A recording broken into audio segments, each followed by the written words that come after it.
আসসালামু আলাইকুম। প্রিয় কুষ্টিয়াবাসী, আপনারা বৃষ্টির মধ্যেও অপেক্ষা করছেন, আপনাদেরকে আন্তরিকভাবে ধন্যবাদ জানাই।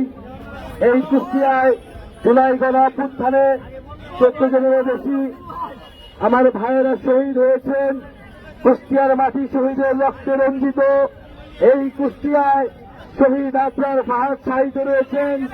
আমরা সেই আবরার ফাহাদের কথা বলছি, যিনি বুয়েটের মেধাবী শিক্ষার্থী ছিলেন। দেশের পক্ষে কথা বলার জন্য, আগ্রাসন এবং আধিপত্যবাদের বিরুদ্ধে কথা বলার জন্য বুয়েটের হলে সারা রাত ধরে সন্ত্রাসী সংগঠন ছাত্রলীগ তাকে নির্যাতন নিপীড়ন করে হত্যা করেছিল। আমরা সেই শহীদ আবরার ফাহাদের উত্তরসূরি। প্রিয় কুষ্টিয়াবাসী, সেই শহীদ আবরার ফাহাদের মাটিতে আমরা দাঁড়িয়ে রয়েছি, শহীদ ইয়ামিনের মাটিতে আমরা দাঁড়িয়ে রয়েছি। আমরা স্পষ্টভাবেই বলেছি, শহীদ আবরার থেকে শহীদ আবু সাঈদ, শহীদ ইয়ামিন পর্যন্ত বাংলাদেশের মানুষের যে আশা আকাঙ্ক্ষা, বাংলাদেশ পন্থী রাজনীতির যে আকাঙ্ক্ষা, আধিপত্যবাদ এবং আগ্রাসন বিরোধী রাজনীতির আশা আকাঙ্ক্ষা, সেই আশা আকাঙ্ক্ষাকে ধারণ করে আমরা এগিয়ে যাব।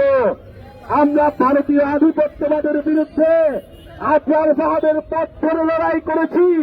আবার যদি কোন রাজনৈতিক দল, কোন রাজনৈতিক পক্ষ সেই আধিপত্যবাদের গোলাম হতে চায়, আমরা তার বিরুদ্ধে দাঁড়াবো। বাংলাদেশের জনগণ তার বিরুদ্ধে প্রতিরোধ তৈরি করবে। আমরা স্পষ্টভাবে স্লোগান তুলেছি, গোলামি নয় আজাদি চাই। আমরা ভারতের গোলামি থেকে আমরা মুক্তি পেয়েছি, পিন্ডির গোলামি থেকে আমরা মুক্তি পেয়েছি। আমাদের আগামী দিনে বাংলাদেশ স্বাধীনভাবে, সার্বভৌমভাবে, মর্যাদার সহিত আমরা দাঁড়াবো। আমরা আমাদের রাজনীতি, আমাদের রাষ্ট্র বিনির্মাণ করব।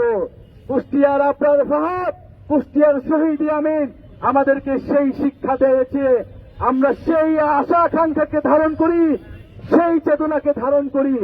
আপনারা কি শহীদ আবরার ফাহাদকে ধারণ করেন? শহীদ ইয়ামিনকে ধারণ করেন? শহীদ আবরার ফাহাদের স্ট্যাটাস মনে আছে আপনাদের?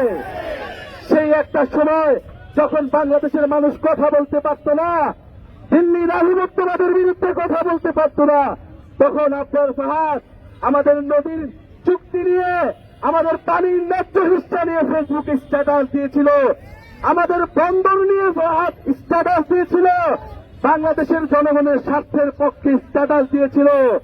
সেই আবরার ফাহাদ সেই সময় যখন ভারতের আধিপত্যবাদের বিরুদ্ধে, ফ্যাসিবাদের বিরুদ্ধে, শেখ হাসিনার বিরুদ্ধে কথা বলতে পারত না, তখন ইসলাম ধর্ম এবং বাংলাদেশের পক্ষে কথা বলা মাত্রই তাকে হত্যাযজ্ঞ করা হতো, তাকে নির্যাতন করা হতো।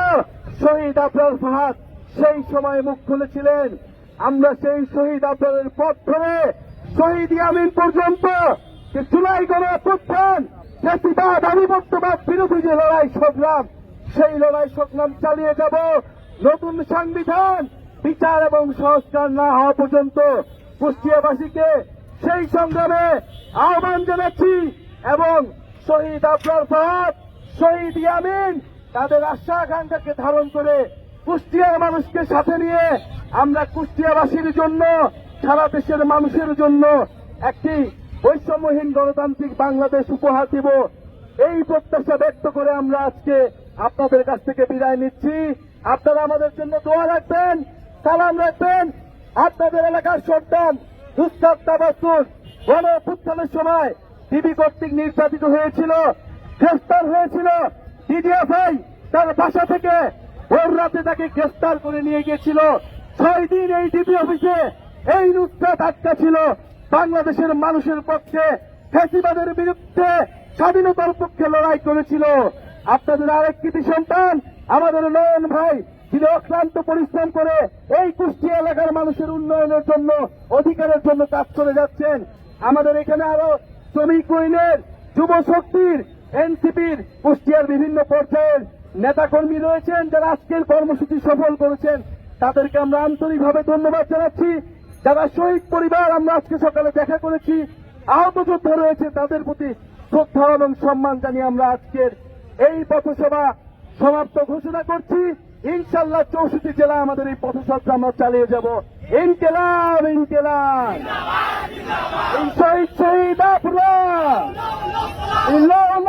সালাম এই শহীদ শহীদ ইয়ামে এই শহীদ আপনার স্মরণে ভয় করি না মরণে ইনকিলাব ইনকিলাব